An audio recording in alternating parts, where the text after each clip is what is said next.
We think it's very easy. Man, tonight I'm learning Krishna is going to give me what I want if I fulfill his requirements.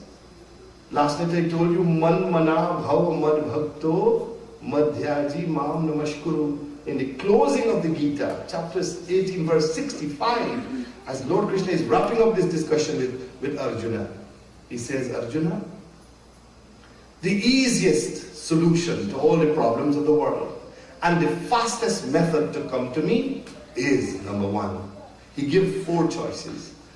First, man mana bhav.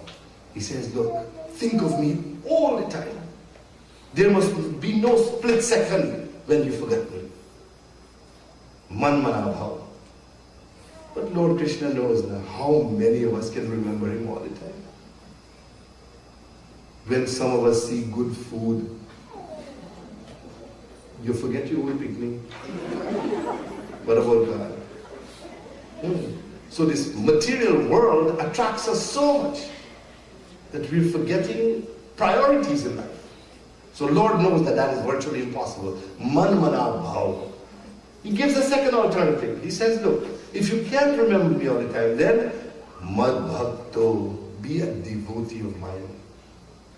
Devotee there means at least sometimes you have to remember him. You can't say you're a devotee of God and never remember him. So he insinuates that. He suggests that if you become a devotee of mine, then you will remember me from time to time. Lord says that may be impossible for someone else. He goes on, third alternative, he says, Madhyaji, sometimes do my puja. Madhyaji means to worship me. And the Lord hopes that during the puja, we will remember him. But you know, Bhagavan is Antaryami, he knows everything. Lord knows that even during puja, we are forgetting him. And we have to accept sometimes all of us are guilty of this. Isn't it true sometimes you're busy doing the puja, Pandit is reciting mantras, and what you thinking of? Bhaji guri curry, I mean salt. Or Venezuelan people are coming at your clothes, or what you are. Where are your thoughts? So Lord is saying, Madhyaji, do the worship and do it well, hoping that we'll remember him then. Bhagavan knows our faults, he knows our limitations, he gives a fourth alternative. He says, Mam Namaskar, only bow to me. He makes it as easy as possible, simply for us to remember him.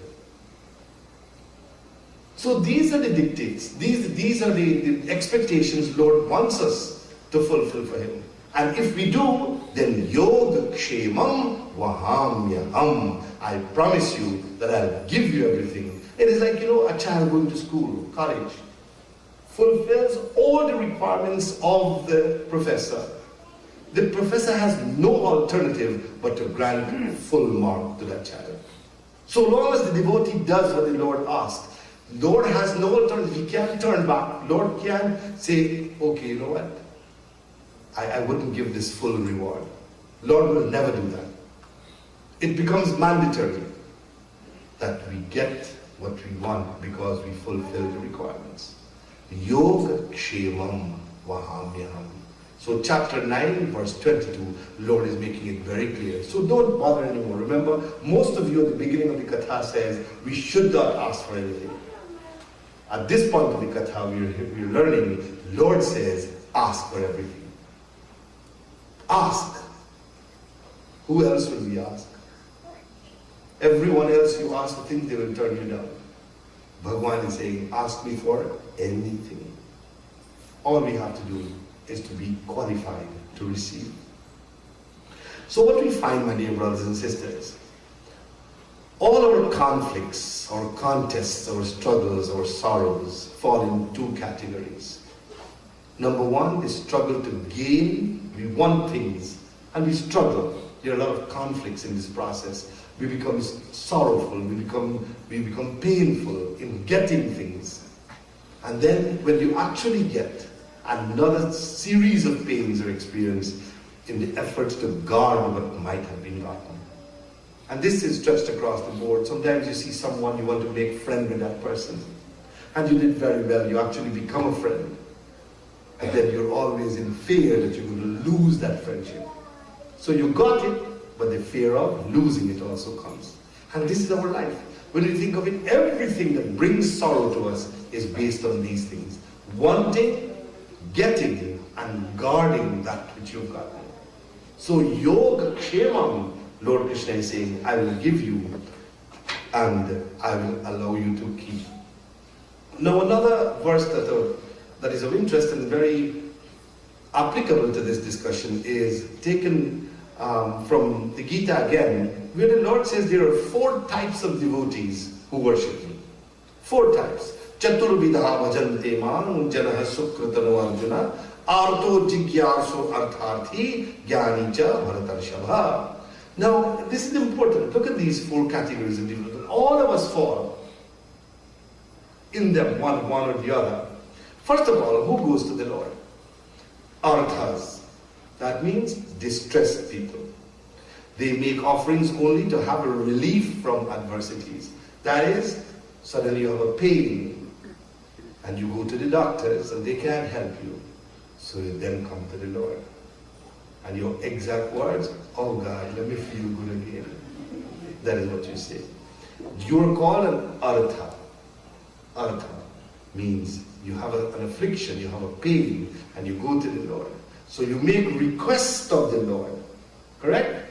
It is a request you're making. Oh Lord, may you put your healing hands on me. May I recuperate. May I again assume perfect health. That is what you say. So it's a request that is made. Then you have the artharthis. These people turn to God only to ensure fulfillment of desires. That is, if you want to become more wealthy, if you want a particular position, if you want fame, if you want name, you pray to God as well. So remember, these are requests. Now you know what? Lord says in this verse, Chaturvidha bhajante mam janah sukritano Arjuna. He says, Arjuna, all these people are noble people. No matter what they're asking for, whether they ask for relief of pain or they ask for material wealth, Lord is calling everyone noble. Sukritano Arjuna. So it means Lord is happy when we're making the request. Regardless of what request we're making. For when we make the request, Lord knows at least we're thinking of Him. And that is the essence of the practice of our religion. To me, if at all we're going to be successful in this religious path, we have to devise means of remembering God. The more we remember our Lord, the more success we're going to enjoy, the more comfortable we're going to live in the world, and the more rich relations we'll have with everyone. Just remembering the Lord. Because as you remember God, you will see God in everyone. You will forget this body. All that you will see now is a temple, a walking temple. Your Lord is there and you bow to that sweet Lord. When you say Sita Ram, when you say Ram Ram, or you bow to someone, you're not bowing to a flesh and bones and blood, you know. Soul is bowing to soul. That is the awareness you will enjoy when you remember God. So the third category of worshippers, jigyasu you call them, seekers of knowledge and understanding, curious to study and come to know God. So they will not ask for anything materially, but they want to know more of the Lord. And then finally, the jnani. The jnani knows God and is capable of loving God for His own sake. So these are the 4 types of people. The Lord is calling all of them Sukritano. Arjuna, these are all noble souls. So Bhagwan Ram is making it legitimate here for us to make requests. Any request you want to make. And He's saying, Yoga Kshemam. Say that to me. Yoga Kshemam. Loudly, loudly. Yoga Kshemam. Yes, Yoga Kshemam Vahamyaham. I promise you, I'm going to give you what you want, and I will guard that which I have given you. I don't think we want anything better than that. So whatever you want, whatever. The thing is, however, my dear brothers and sisters, now when you hear this, right, you will say, you know what, I am going to go to that Gita tonight. I'm going to look at chapter 12, verse 13, and from tomorrow, I am doing everything what Krishna says. So by the 31st of December, I must own Canada, I must go across to America, I must own everything in the world. Because Krishna is saying, if I do what He wants me to do, I'm going to get everything I want. But you know what will happen, my dear brothers and sisters?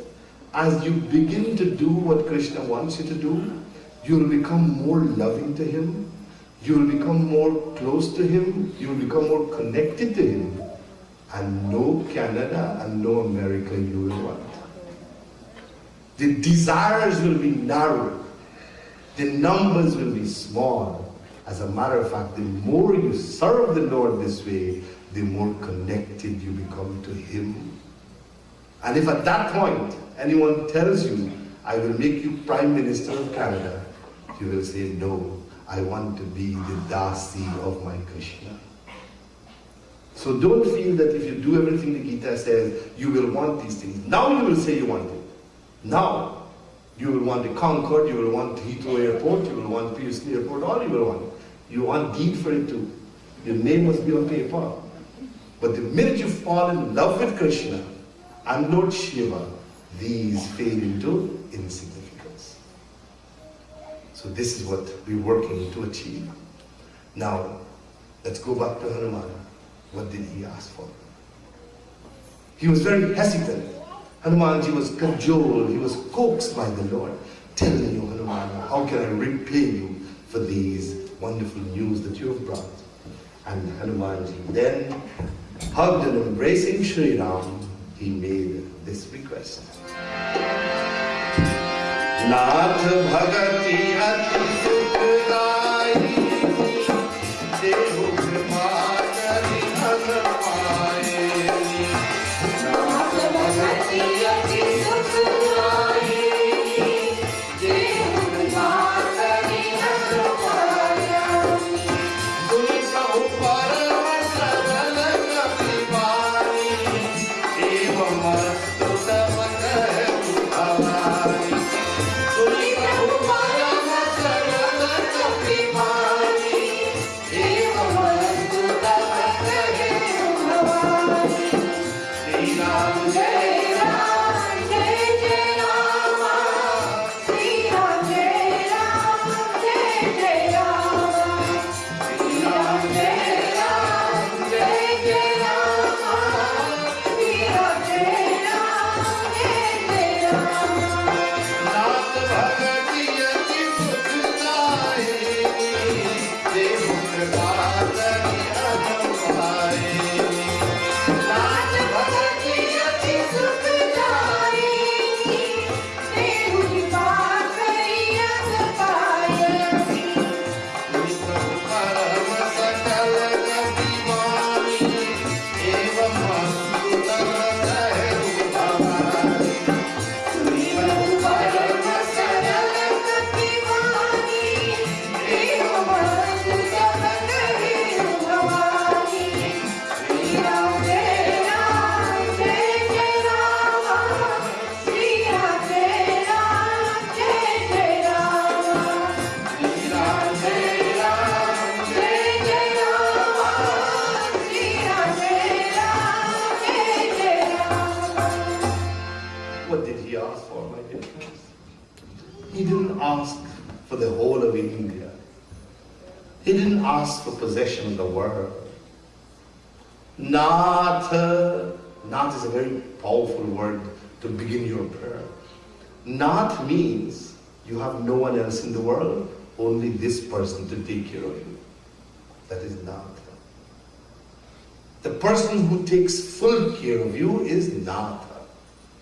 Nath Bhagati. Bhagati, Bhakti. That is what I want. Nath Bhagati Ati Sukhdai. Give me that which will give me the world of happiness. Bhakti, the world of happiness. Dehu Kripa Kari Anupani. Give me this incomparable gift of devotion to you. Devotion means dependence. Hanumanji is saying, oh Lord, allow me to depend more on you, more on you, more on you. I want nothing else in the world. So he did make a request, but look at his request now compared to Ravan, Kumbhkarna and Vibhishan. Suni Prabhu Param Saral Kapivani. Listen to these wonderful words of Hanumana. Eva mastu tab kahe. Shri Ram raised his hands and said, so be it, Hanuman. So my dear brothers and sisters, these are few evidences of the Ramayana and Bhagavad Gita.